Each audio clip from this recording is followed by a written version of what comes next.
my name's Jane Huxley. I am the Managing Director for Pandora Internet Radio here in Australia and New Zealand. I think today I'd like to talk a little bit about mentoring.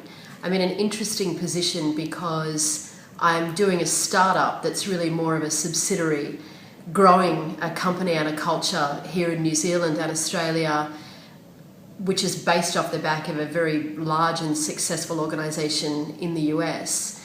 Up until now, I've been the sole employee of Pandora. I've been on board for about 6 months.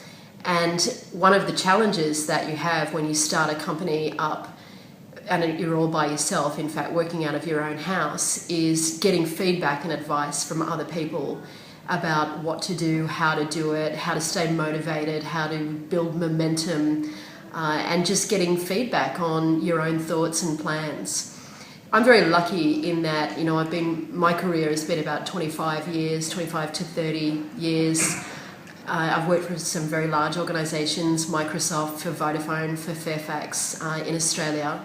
And along the way, I've been able to collect what I call a smorgasbord of mentors, people that I have either worked with, have come across, been formally engaged with in terms of mentoring, and I've kept them all throughout my whole career. And at times like now, when I've got to do a startup and be by myself, I go back to those people and I ask them for feedback and advice. The most critical thing, in my view, about mentoring is the fact that it needs to be a two-way street. Although a lot of people, it's human behaviour to want to help somebody, you tend to get repeat people helping you if you have something to give in return for the advice and feedback that they give you. So in all of my mentoring relationships, I always make sure that when we sit down for a coffee, that I am prepared to have the conversation.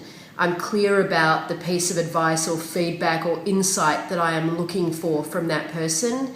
And at the same time, I've come prepared with insights about my own industry, observations that I've made, reading that I've done, which is fairly broad, something that I can give to them, as well as getting in return the advice or feedback that I was looking for. And I found that way you do get repeat conversations with that person.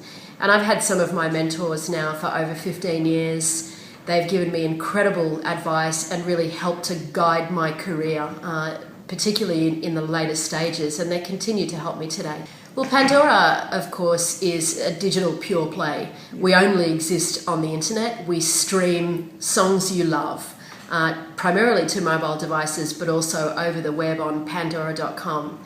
But anybody who actually is running a digital pure play, I think, will agree that the business that we're really in is the business of data. When people use Pandora, regardless of the device, they always register and log in.